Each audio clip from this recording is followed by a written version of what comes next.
तो सब में ज्ञान पैदा हो गया।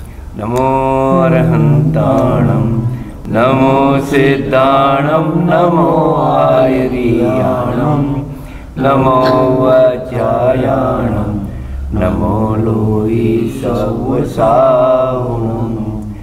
मंगलमय मंगलकरण वीतराग विज्ञान नमो ताहि जाते वै अरहंतादि महा करि मंगल करि हो महाग्रंथ करण को काल जाते मिले समाज सब आवे निज पद आवे निज पद आवे नहीं पावे पावे निज पद नम्योन जिडम वीरम अनंत वर्णान दर्शन सावम ओछामिनियम सारम केवली बनिदम तीन भुवन में सा वीतराग विज्ञान शिव स्वरूप शिव का नमो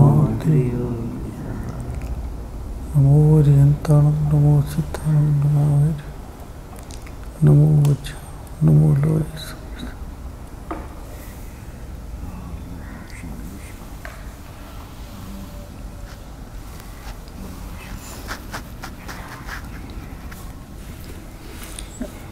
लोग श्री मोक्षा प्रकाशक पे चर्चा करेंगे। उससे पहले 5 मिनट दादाश्री की आज्ञा से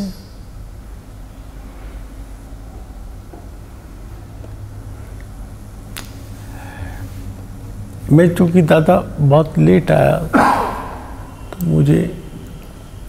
मुझे अच्छा बहुत विषय लगा वो ये कि एक तरह से लक्ष्य लक्षण को बात गुरुदेव श्री ने की।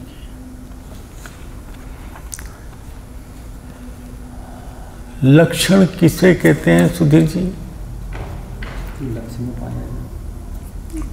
पूरी बात करो, पूरी बात करो बेटा। फिर से मैं कहता हूँ लक्षण कितने बेटा बताता हूँ। लक्षण उसे कहते हैं जो लक्ष्य में तो सदैव पाया जाए और अलक्ष्य में कदापि ना पाया जाए। यदि लक्ष्य में भी पाया जाए अलक्ष्य में भी पाया जाए तो अति व्याप्ति दोष है, और किसी लक्ष्य में पाया जाए किसी में ना पाया जाए तो अव्याप्ति दोष आ जाएगा, और लक्ष्य में पाया ही ना जाए तो असंभव दोष आ जाएगा। ठीक हो गया? तो पूज्य गुरुदेव श्री ने कहा जो मेरे कान में पड़ा, ये ज्ञान दर्शन मूल रूप से ज्ञान की बात लें तो ज्ञान आत्मा का जीव का मुख्य लक्षण है। बाकी जितने गुण हैं वो सब लक्षण है, लेकिन ज्ञान के द्वारा वो पहचाना जाता है। वो जो अनंत गुण हैं वो हमारे ज्ञान का ही विषय नहीं बन पाते हैं। इतनी ज्ञान की हमारी इच्छोपशम की कमी है, नहीं बन पाते हैं। उन गुणों को सर्वज्ञ परमात्मा भी अनंत को अनंत रूप से जानते हैं। ठीक है? तो वो जो ज्ञान लक्षण है वो ज्ञान लक्षण अपने जिसका वो लक्षण है जीव पदार्थ उसके कितने भाग में रहता है जी? सर्वव्यापी अर्थात सभी जो अपने आत्मा के अनंत प्रदेश है, असंख्यात प्रदेश है, सभी असंख्यात प्रदेशों में पूर्णतः व्याप्त है। जो आत्मा असंख्यात प्रदेशी वर्तमान में है, त्रिकाल रहेगा, जिसके प्रदेशों में वो महामत्स्य के शरीर में जाए, योजनों के शरीर में जाए तो तो जिसका एक प्रदेश बढ़ता नहीं, नियत प्रदेशत्व शक्ति है जीव की, नियत प्रदेशत्व शक्ति। और यदि एक निगोदिया जीव एक आलू प्याज में सुई की नोक पर जो रस आता है चुभोने से, उस रस में असंख्यात शरीर, क्या शरीर है, और एक शरीर में जितने 3 काल के सिद्ध परमात्मा, उससे अनंत गुने जीव। और वो जो जीव है, वो जो जीव है, एक जीव की बात, उसमें से एक जीव वो भी असंख्यात प्रदेशी है, असंख्यात प्रदेशी है। तो ज्ञान अगर आत्मा के कुछ हिस्से को छोड़ दे तो वो हिस्सा जड़ हो जाएगा, और यदि ज्ञान आत्मा को छोड़ के पूरी तरह पर में चला जाए तो आत्मा पूरी तरह जड़ हो जाए, एक दोष। और जिस पर में चला जाए वो जो जड़, अचेतन, अनंत, अनंत परमाणु, धर्म अधर्म, आकाश, काल, लोक, प्रमाण, असंख्यात, वो सब चेतन हो जाए, वो सब चेतन हो जाए। ऐसा 3 काल 3 लोक में हो नहीं सकता है, ऐसा केवल भगवान के ज्ञान में। वो उसका स्वभाव है, स्वभाव अमर्यादित होता है, राग द्वेष मर्यादित होता है, विकार जो है वो मर्यादित है, वरना वो कभी नष्ट ना हो, नाश ना हो। वो ज्ञान जो है वो गुण, एक ही गुण की बात कर रहा हूँ, एक ही लक्षण की बात कर रहा हूँ, वो अमर्यादित है। उसका स्वभाव है जानना, उसे जानने के लिए गेप के पास जाने की आवश्यकता नहीं है, क्योंकि वो उसका स्वभाव है। और गे का स्वभाव है अपने को जनवाना, प्रमेयत्वपना उसमें है। जीव का स्वभाव प्रमेयत्व भी है और ज्ञानत्व भी है, दोनों हैं, लेकिन यहां ज्ञान की बात कर रहे हैं। जीव को जानने के लिए यदि पर का आलंबन लेना पड़े, महा जाना पड़े, तो वो जीव का स्वभाव नहीं रहेगा। जीव जानता है, ये भी सत्य है, बिना महा जाए जानता है, ये भी सत्य है, अपने असंख्यात प्रदेशों में त्रिकाल व्याप्ते हुए जानता है, ये भी सत्य है।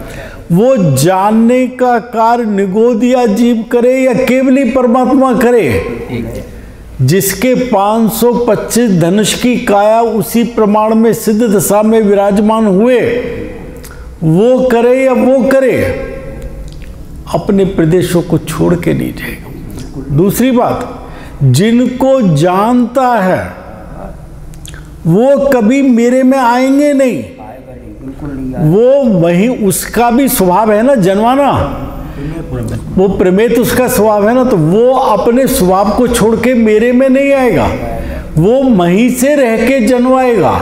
मैं यहीं रह के जानूंगा, मैं जानूंगा भी जनवाऊंगा भी, ये दोनों स्वभाव हैं। इसको दूसरी तरीके, नहीं भाई जी ऐसे नहीं है, ऐसे नहीं है, नहीं ऐसे नहीं, कुछ नहीं। मैं तो बहुत दादा से पढ़ता हूँ, गुरु समान है, मेरे पिता से पिता समान है, ऐसे मैं कुछ तो इनकी आज्ञा होती है तो बैठ गया हूँ, ऐसा कुछ नहीं। टोडरमल जी साहब ने रहस्यपूर्ण चिट्ठी में, वो विषय तो दूसरा है लेकिन कुछ चीज़ें मिलती हैं इसलिए लेता हूँ। रहस्यपूर्ण चिट्ठी में आत्मा का निर्णय, संवेदन, वो कल बात चल रही थी ना, श्रुति ज्ञान मति ज्ञान की दादा, मति ज्ञान में होता है, श्रुति ज्ञान में होता है। एक बात तो निश्चित है, आत्मा का निर्णय वेदन संवेदन परोक्ष ज्ञान के माध्यम से होता है, प्रत्यक्ष से नहीं होता। प्रत्यक्ष वो है प्रत्यक्ष, उस प्रत्यक्ष का वो कहीं ढका नहीं है, लेकिन मेरी ज्ञान की पराधीनता ऐसी है कि मैं उसको परोक्ष से ही जानता हूं। मैं कितना भी ये क्षिप्सम ज्ञान विकसित हो जाए, मति श्रुत अवधि मना परिय हो जाए, क्योंकि अवधि मना परिया तो अमूर्ति को जानते ही नहीं है, वो तो मूर्ति को जानते। तो मैं वो होने पर भी आत्मा के प्रदेशों को, आकार को नहीं जान सकता, ये योग्यता नहीं है। वो तो प्रत्यक्ष, संपूर्ण प्रत्यक्ष में, एक देश प्रत्यक्ष में नहीं, संपूर्ण प्रत्यक्ष में, केवल ज्ञान में है। लेकिन जैसा वो जानते हैं वैसा उसका आस्वादन अनुभव मैं यहाँ बैठे हुए इस समय एक त्रियंच भी कर सकता है। उस अनुभव की जाति में अंतर नहीं है, प्रत्यक्ष परोक्ष का अंतर है, जाति में अंतर नहीं है। अगर ये मान्यता रखी जाए कि केवल प्रत्यक्ष ज्ञान से आत्मा जानने में आता है, तो आचार्य कल्पटोडरमल जी साहब ने रहस्यपूर्ण चिट्ठी के अंदर 3 बातें कही हैं परोक्ष ज्ञान से आत्मा जानने में। आगम, अनुमान आदि से जानने में आता है। आगम में जो आत्मा का स्वरूप वर्णन किया, मैं ज्ञान तत्व हूं, मैं जड़ नहीं हूं, अनंत काल से, अनादि से इस जड़ को ही ये मैं हूं, बदल बदल कर ये मैं हूं, ये मैं हूं। मैं त्रिकाल, एक रूप, शुद्ध, पारणात्मिक मैं हूं, इसमें कोई ये निर्णय करने पर मास शब्द आता है, फिर वहां परिणामों को मग्न करता है। वो जीव जो आत्मानुभव के लिए बैठा है, वो आगम से आत्मा का स्वरूप जानकर वहां परिणामों को मग्न करता है। अर्थात जो परिणाम पर में जा रहे थे उन्हें वहां से छुड़ा के अपने सम्मुख करता है। यही बात 144 का था समय सार में का। द्रव्य श्रुत से उस आत्मा को जानकर, ज्ञान स्वभावी आत्मा को जानकर, जाना है वो बुद्धिपूर्वक का जान, बुद्धि में विकल्प पूर्वक का जान, फिर उसकी प्रगट प्रसिद्धि के लिए, ये शब्द है दादाजी, गलती हो तो अब बताइएगा। प्रगट प्रसिद्धि यानी मेरी इस जानने से मुझे सुख शांति नहीं मिली, मुझे तो वो आत्मा प्रगट अनुभव में चाहिए, वर्तमान में प्रगट अनुभव में चाहिए, उसकी प्रगट प्रसिद्धि चाहिए। तब उससे कहते हैं कि ये तेरा ज्ञान, मति ज्ञान और श्रुत ज्ञान, दोनों की बात स्पष्ट कर दी है आचार्य ने। अगर केवल एक से ही जानने में आ जाए तो श्रुत ज्ञान के कहने की बड़ी जी कल एक विषय चल पड़ा था दादा के सामने। कुछ हमारे किसी भाई की, किसी की मान्यता ऐसी हो गई कि सम्मत केवल मति ज्ञान में होता है, श्रुत ज्ञान में नहीं होता। ये ठीक है कि श्रुत ज्ञान नियम से मति ज्ञान पूर्वक ही होता है, इसका कोई इनकार नहीं है। तो फिर आचार्य अमृतचंद्र देव को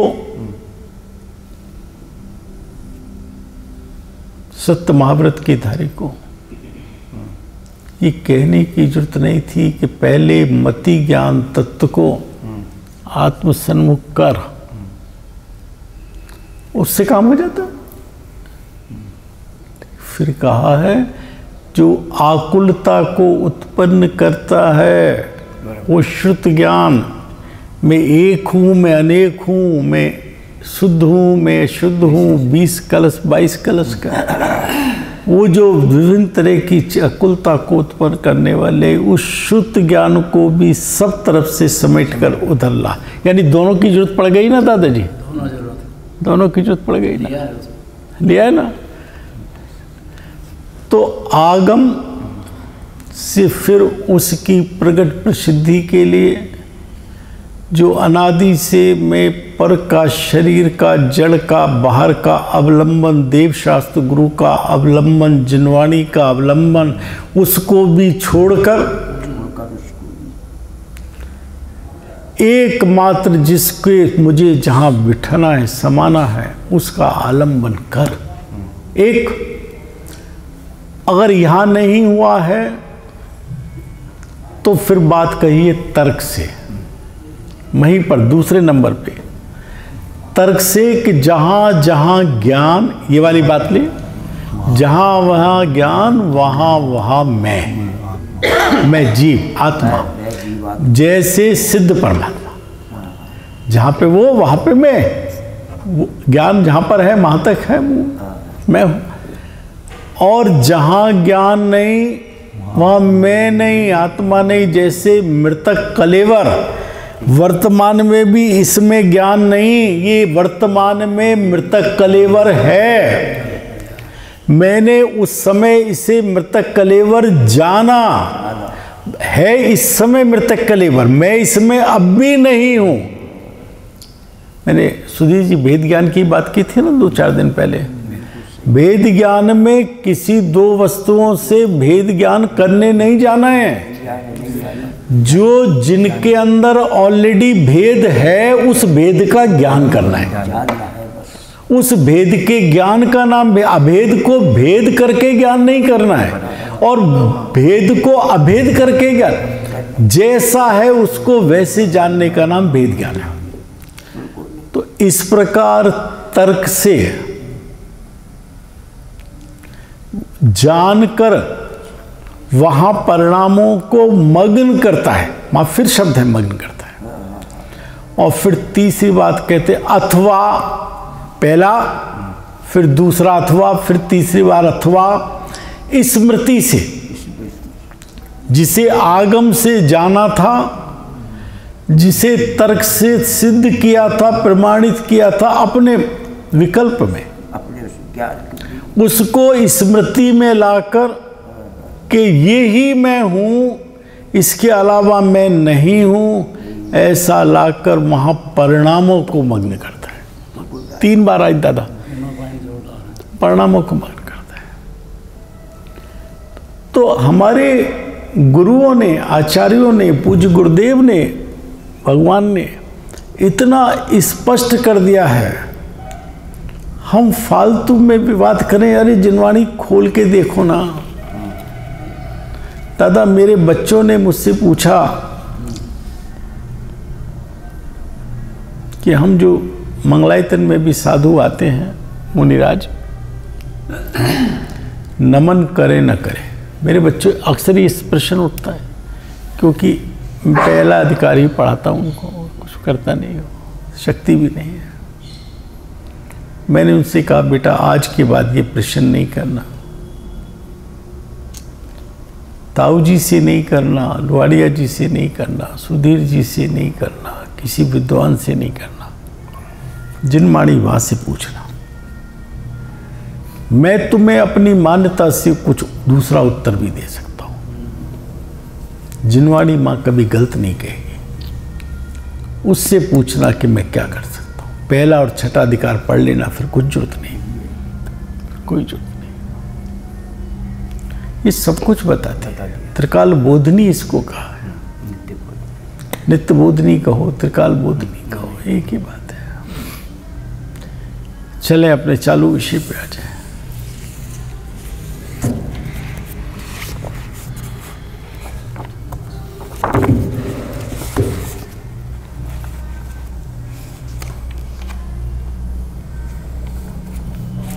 ये मेरे ख्याल 4 पेज।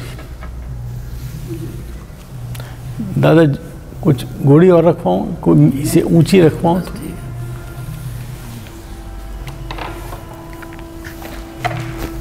फिर से पढ़ लेते हैं। साधु का स्वरूप चल रहा है भाई जी हमारा। साढ़े 4 लाइन है।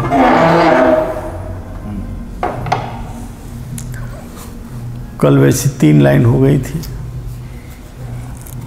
पुनश्च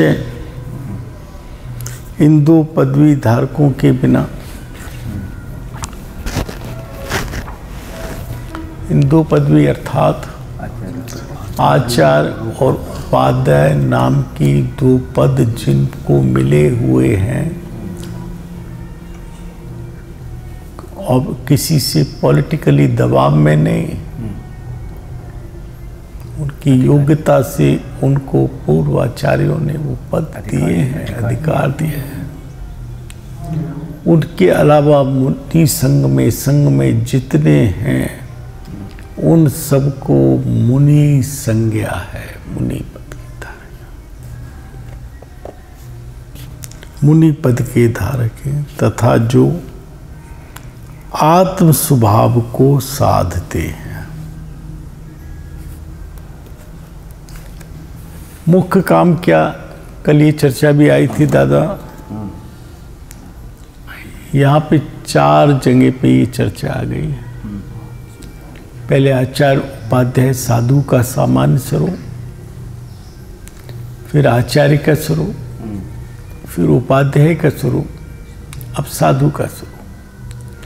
उसमें प्रत्येक में टोडरमल जी ने ये ठोक के कहा है, उनका मुख्य काम तो आत्मा में रमण करना है, शुद्ध उपयोग में रमण करना है।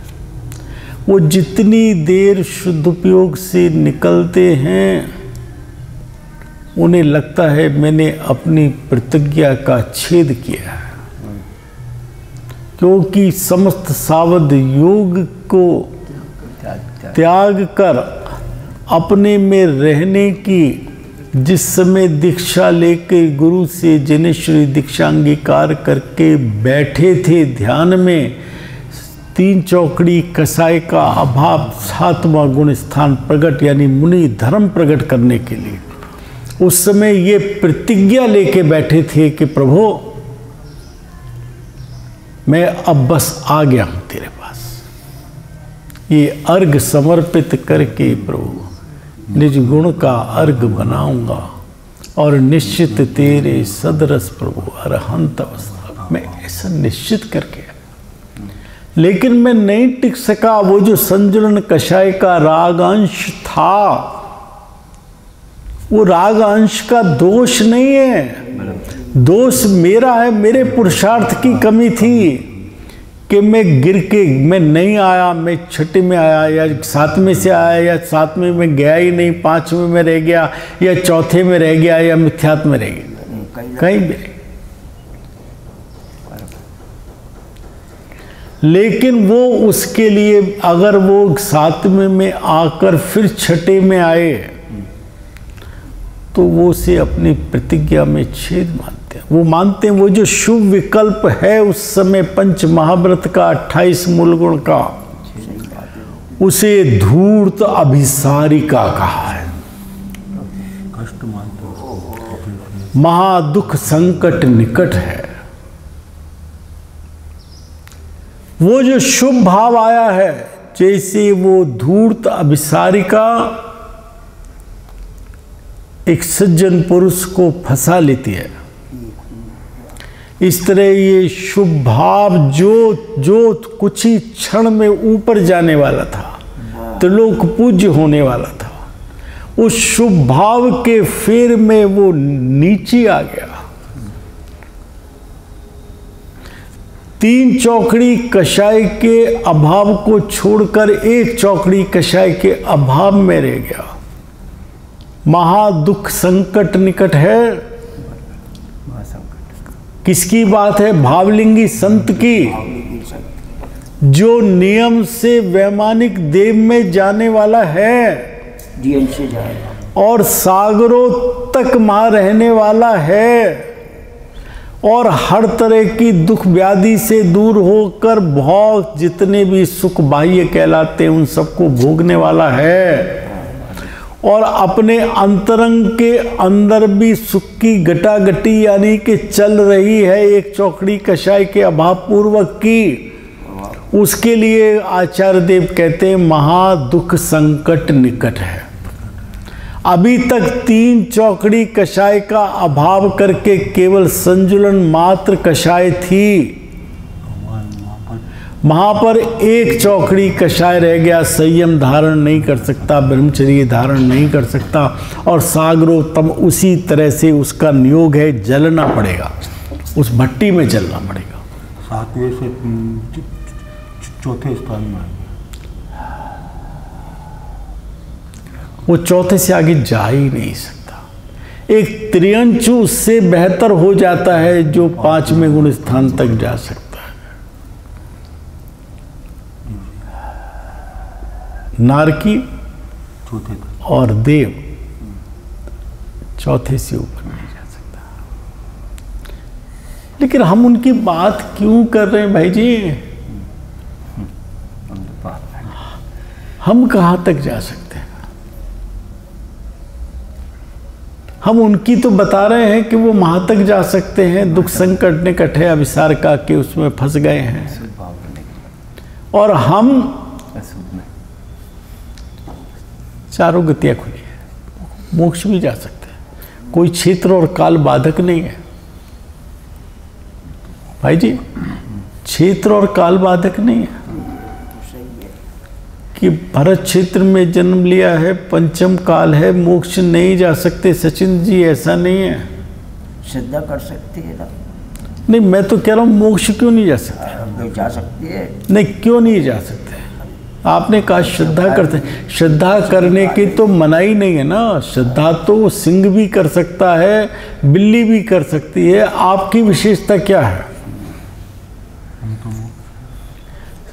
क्षेत्र रोक देगा ना, काल रोक देगा ना, फिर कैसे क्या करें? क्या कमी रह गई जो नहीं जाने? अपने पुरुषार्थ की कमी। Yes he is right. तीर्थंकर देव सर्वज्ञ प्रभु परमात्मा के ये ज्ञान में आया है कि भरत क्षेत्र में पंचम काल में जन्म लेने वाला जीव उस स्तर का पुरुषार्थ नहीं कर पाएगा इनमें से कोई कि वो सीधा श्रेणी मान के मुख चला जाए। लेकिन 7वें गुण स्थान तक का कहीं निषेध नहीं है।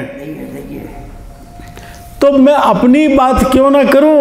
उनको सही बात है। वो नहीं जा सकते, देव नहीं जा सकते, नारकी नहीं जा सकते, मेरे लिए तो रास्ता खुला है। आपको जैसा की पर्ची है।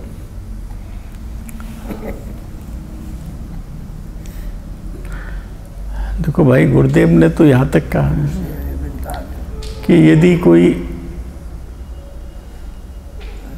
पुराना बैरी देव किसी विदेश क्षेत्र के मुनिराज को यहाँ लाके पटक दे तो वो यहीं से इसी क्षेत्र से इसी काल में श्रेणी मान के क्यों गए? उनका पुरुषार्थ उस स्तर का था। सही है, पुरुषार्थ करने पे सब पुरुषार्थ। स्त्री मोक्ष नहीं जा सकती ना, श्वेतांबर मानते, हम नहीं मानते, नहीं जा सकती। क्यों नहीं जा सकती स्त्री? क्यों नहीं जा सकती स्त्री? अपने पुरुषार्थ की कमी। क्योंकि अरहंत प्रभु परमात्मा केवल ज्ञानी के ज्ञान में ये आया है। इस स्त्री शरीर के साथ इस स्त्री पर्याय के अंदर कोई स्त्री उतना पुरुषार्थ नहीं कर सकेगी कि वो मोक्ष पाले और इतना पाप नहीं कर सकेगी कि 7वें नरक चली जाए। दोनों काम नहीं कर सकेगी। वो उसके पुरुषार्थ की कमी है। उस शरीर के रहते वो उस जाति का पुरुषार्थ नहीं होगा, वो अलग बात है। हमने कह दी बिस्वेल नारी, कुछ बिस्वेल नहीं है। भगवान की माँ भी बिस्वेल कह रहे हो, भगवान की जननी को कुछ नहीं है। वो जो कहा है कि वो नहीं हो सकता, इस स्त्री शरीर के अंदर इस तरह की अशुद्धि आदि है कि वो उस जाति का पुरुषार्थ नहीं कर पाएगी, इसलिए कहा कि स्त्री पर्याय से मोक्ष नहीं होता। और वो सत्य है, ज्ञानियों का, आचार्यों का, भगवान का वचन है जिनेश्वरी, क्योंकि उनके ज्ञान में 3 काल, 3 लोक, प्रत्येक द्रव, उनके गुण और उनकी पर्याय आई हैं। उन्होंने जाना है कि कोई जीव उस स्तर का पुरुषार्थ कर नहीं होगा। भाववेद हो सकता है, जहां पे ये कहा कि तुम्हारे शास्त्र में भी कहा है कि स्त्री वेद में हो सकता है, तो वो भाव वेद की बात है, द्रव्य वेद की बात नहीं है। क्या कहां तक चले, कितना बात करें। आत्म स्वभाव, हाजी, आत्म स्वभाव को साधते हैं, साधु वो कहलाते हैं जो अपने स्वभाव को साधते हैं। कब? निरंतर, निरंतर। और कभी रागांश से, कभी नीचे विचार में, विकल्प में, सविकल्प दशा में, छठी गुण स्थान में आते हैं, तो अपनी भूमिका के अनुसार ही राग आता है, उससे विरुद्ध नहीं आता। किताबें छपवाने का, मंदिर बनवाने का राग मुनिराज को नहीं आता, आश्रम बनवाए। अरे वो जो मुनि है जिसके अंदर मिथ्यात्व बैठा हुआ है, वो जंगल में नग्न दिगंबर होके जाएगा, मात्र पीछे कमंडल लेके जाएगा, वहां भी आश्रम के नाम पर महल बनाएगा, और महल में रहता हुआ भी तदपि सदन निवासी, तदपि उदासी है। वो महल में रहता हुआ भी उनसे अपने को अलग विरक्त जानेगा, उसकी भिन्नता को पहचानेगा। ये बाह्य संयोग साधक और बाधक नहीं है, लेकिन किस दशा में किस तरह का किसको क्या संयोग हो सकता है, ये एक निश्चित मापदंड है। कोई कहे नहीं है तो फिर मुनि वस्त्र और घर में क्यों ना रहे, ये हो ही नहीं सकता। उसे उतनी शुद्धि हो गई है, उतनी कषाय का अभाव हो गया है, उस जाति का विकल्प उसको हो ही नहीं सकता।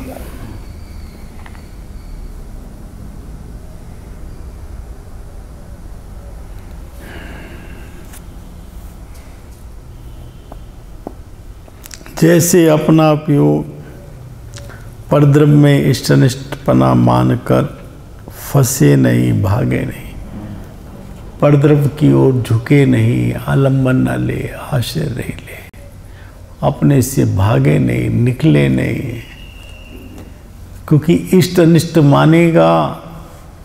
ज्ञान में तो विषय आएंगे, क्योंकि ज्ञान स्वभाव है। उनके अंदर इष्ट अनिष्ट की जो मुझे टेव कुटेव पड़ गई है, माने बिना मैं रहता नहीं हूँ। यदि मुनिराज भी मानेंगे तो उनको भी उसी जाति का राग द्वेष होगा। राग द्वेष होगा तो फंसे बिना रहेंगे नहीं, चित्त अपने से भागेगा ही भागेगा, ना भागेगा ना फंसेगा। क्यों नहीं फंसेगा? राग द्वेष नहीं। क्यों नहीं होंगे राग द्वेष? जो जानेंगे उसे इष्ट अनिष्ट नहीं मानेंगे। बस है गे तो सिर्फ गे है, इसमें इष्ट अनिष्ट कुछ नहीं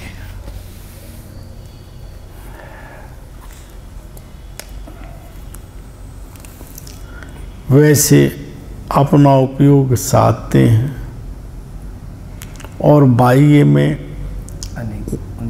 उनके साधन, किसके? वही अनुराग।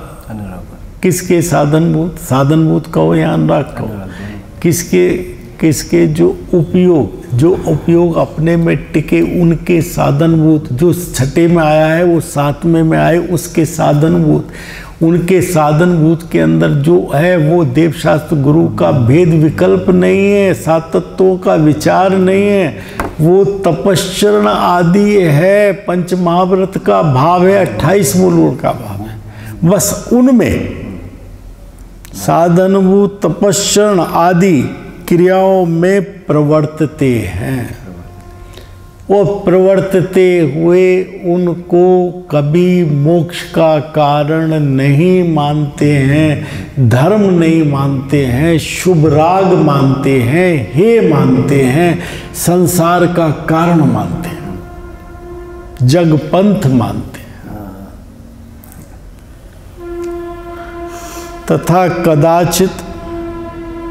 कदाचित जो हमारे आवश्यक है ना, हमें नियम पूर्वक जाना चाहिए भक्ति बंधन आदि को, मगर कदाचित शुद्ध उपयोग से निकले उस जाति का भाव कोई आया और वैसा संयोग बन गया, या वैसी रिद्धि सिद्ध है, आहारक सिद्ध है, तो वो दर्शन आदि का भाव आया, समोषण आदि का भाव आया, कोई शंका उत्पन्न हुई, तो वो अपने मूल शरीर को छोड़े बिना आत्म प्रदेश निकल करके आहारक शरीर के रूप में वहाँ तक चले जाते हैं। बस वो भी उसको हे मानते हैं, ये मेरा, क्योंकि वो कब होता है? छठे गुण स्थान में, सातवें में नहीं होता। जब शुद्ध उपयोग में लीन है तो ये कार्य भी नहीं होता है, कोई कार्य।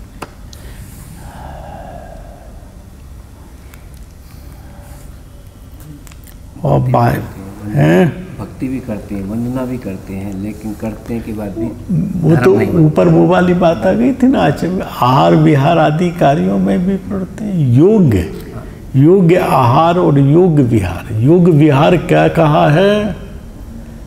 घूमने जाने को नहीं कहा, देशाटन को, किसी गुरु के दर्शन को जाने को, जिनविम के दर्शन को जाने को, तीर्थ क्षेत्र की वंदना का भाव आने पर, भगवान की दिव्य ध्वनि सुनने का भाव आने पर, वहाँ पे जाने का भाव हुआ तो शक्ति है, तो 4 हाथ जमीन देखकर ईर्या समिति पूर्वक सारी समितियों का पालन करते हुए पानी की बूंद भी उद्दिष्ट नहीं लेंगे। अरे पानी की बूंद छोड़ो, वो उद्दिष्ट तो पीछे कमंडल भी नहीं लेते। वो पीछी कमंडल भी श्रावक अपने लिए रखता है। प्रत्येक के घर में रहता था पहले के, मुझे तो मुनि बनने की भावना थी, कमंडल रखता था। वो भेंट करता है, उनके उद्देश्य से नहीं लेके आया जाता है। या तो मुनिराज खुद पीछी कमंडल बना लेते हैं संग में, वरना तो श्रावक भेंट करता है। उद्दिष्ट तो वो भी नहीं लेते, उद्दिष्ट बसती का भी नहीं लेते। वो गुरुदेव ने बहुत खुलासा किया इसका। वंदनादिक कार्यों में, आदिक कार्यों में जो इस तरह के संयम के साथ में रक्षण करें और आगे बढ़ने के निमित्त हो सकते हैं, उन कार्यों में प्रवर्तते हैं, अनुराग करते हैं। ऐसे आत्म स्वभाव के साथ, ये नहीं कहा ऐसे धर्मोपदेश देने वाले साधुओं को प्रणाम हो, ये नहीं कहा ऐसे आहार विहार करने वाले साधुओं को प्रणाम हो, ये नहीं कह रहे। नंद दिगंबर को नहीं बोला, 28 गुण पालन वाला। वो तो भाई वही साधु शब्द सुनो, पहले एक बात सुनो, कोई कहे कि तुम मुमुक्षु द्रवलिंग नहीं मानते, अरे हम द्रवलिंग पहले मानते हैं। द्रवलिंग होता है तब 7वां गुण स्थान आता है। पहले वस्त्रादि से, शरीर से, बाह्य से नग्न होता है, तब अंदर कषायों से नग्न होता है। हम मानते हैं, उसकी तो चर्चा ही कुछ नहीं। नग्न ही होगा, मुनि होगा तो नग्न ही होगा, अपरिग्रही ही होगा, उद्दिष्ट आहार नहीं लेता होगा, ईर्या समति पूर्वक ही चलता होगा। इसमें कोई अनेकांत है ही नहीं, ये सम्यक एकांत है, इसमें कोई दूसरा विकल्प ही नहीं है। ऐसे जो आत्म स्वभाव के साधक हैं स्वाब के साधक साधु हैं, उनको हमारा नमस्कार, शत वंदन, नमस्कार। भैया टाइम हो गया, हो गया।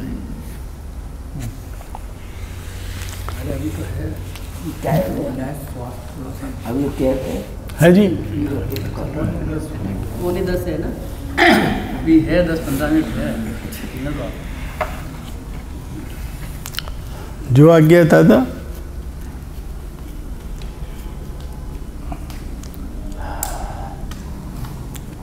जिन धर्म सैद्धांतिक धर्म है, वो किसी दबाव में काम नहीं करता।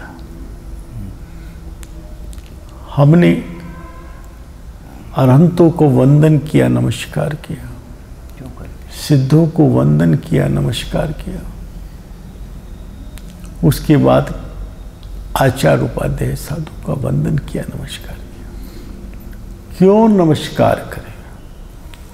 हमने इनके जब स्वरूप का विचार किया तो 6 बातें हमने उसके अंदर ली। नंबर 1, अगर अरहंत का विचार किया तो अरहंत कैसे बनते हैं? पहला प्रश्न, अरहंत कैसे बनते हैं। दूसरा, क्या करें? अरहंत बनने पर क्या मिलता है? क्यों इस काम में लगना फजीते में? What I will gain? क्या मिलता है? तीसरा, मेरे में से क्या जाता है अरहंत बनने? क्या छूटा? क्या जाता है?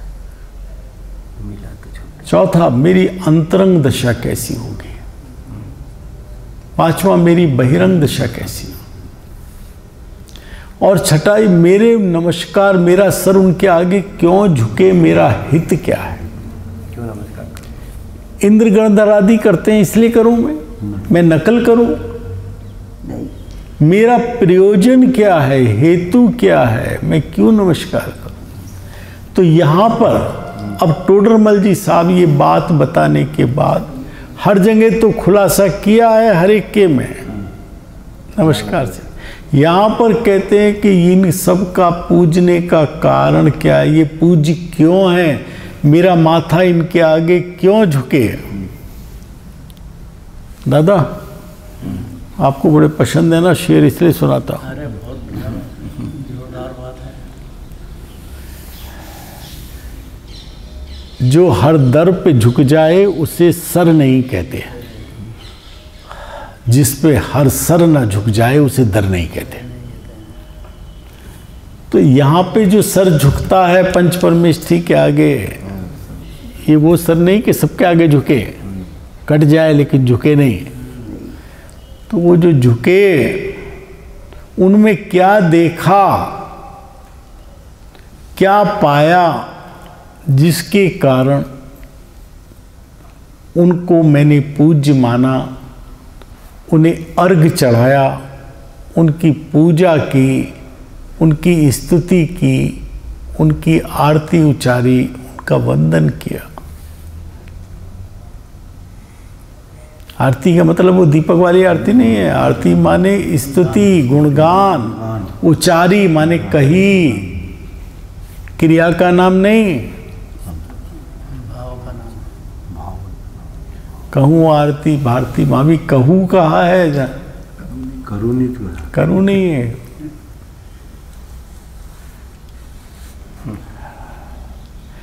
तो इसको बिना इसको पढ़े थोड़ा सा वैसे ही ले लेते 5 मिनट। इसके अंदर टोडरमल जी कहते हैं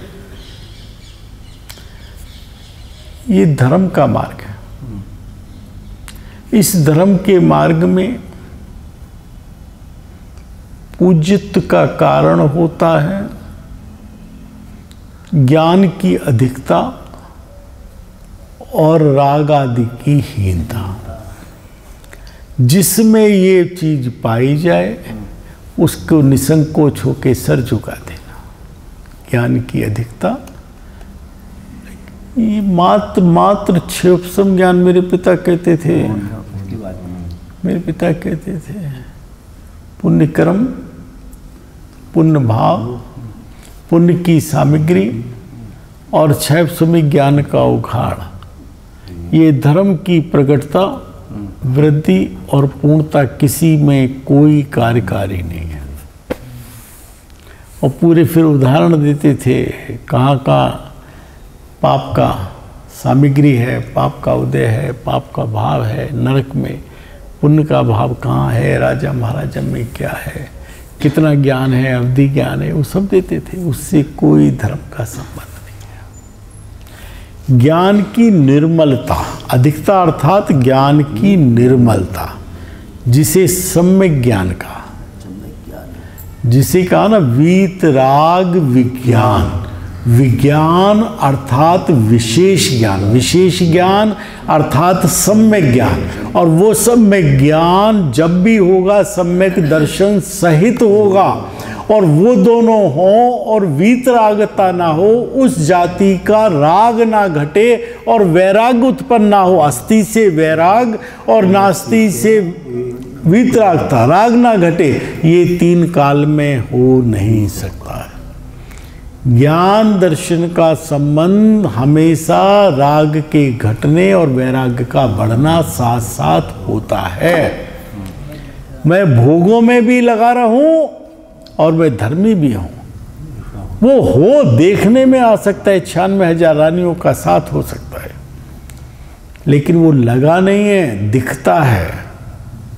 वो उस समय भी अखंड को साध रहा है, खंड को नहीं साध रहा है। और हम पे कुछ नहीं है, तब भी हम दुनिया को भोग रहे हैं।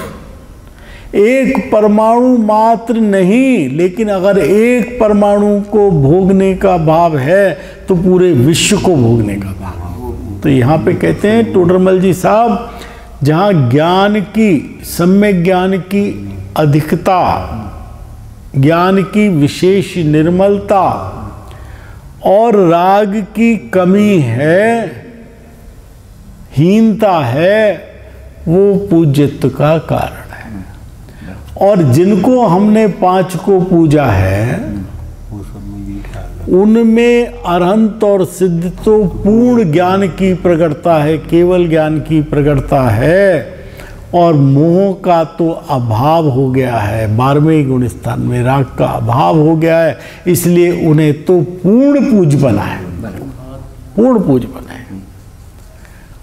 और जो आचार उपाध्याय साधु हैं, उनको भी सम्यक ज्ञान की विशेषता है, और 3 चौखड़ी कषाय का अभाव हुआ है। बाकी उस दृष्टि से समस्त साधक जीवों को कह सकते हैं, चौथे गुण स्थान से लेकर जितने जितने जितने जितने राग की हीनता हुई, 1 चौखड़ी 2 चौखड़ी 3 चौखड़ी, और जितना सम्यक ज्ञान, तो जितना भी ज्ञान है उन्हें सम्यक ज्ञान ही है, उनको उतना उतना एक देश पूजपना लागू पड़ता है। कोई कहे कि चौथे आवृत्ति को नहीं लागू पड़ता, इस दृष्टि से लागू पड़ता है, क्योंकि उसने अनंत का अनुबंध फाड़ दिया है। एग्रीमेंट, अनंत संसार का अनंतानुबंधी का बंध यानी एग्रीमेंट, अनुबंध यानी एग्रीमेंट उसने फाड़ दिया है। अब अनंत संसार का बंध नहीं है। इस दृष्टि से उसको भी पूरी तरह से दौलत राम की राम से वो मंगलाचरण में पहले वो सूत्र है, वो वीतराग विज्ञान था, त्रिलोक समार। हम लोगों ने अभी पढ़ा था बाबूजी, आप थे 3 भुवन में सार, वीतराग विज्ञान था, शिव स्वरूप मोक्ष मार्ग है। और इसका भी जो मंगलाचरण है, मंगल में मंगल करण वीतराग विज्ञान नमोता ही, किसको? अनंत सिद्ध को, नो, जिससे वो अनंत सिद्ध कहलाए, पंच परमेष्ठी कहलाए, महापद को प्राप्त हुए, उस वीतराग विज्ञानता को नमोता ही, उसको जाते भये, जिससे वो हुए अरहंत आदि महान पद को, परमेष्ठी पद को प्राप्त हुए। मैं उस वीतराग विज्ञानता को नमस्कार करता हूँ। किसी ने कोई अंतर नहीं छोड़ा। अनंत ज्ञानियों का एक मत और एक ज्ञानी के, एक अज्ञानी के अनंत मत। चले भाई।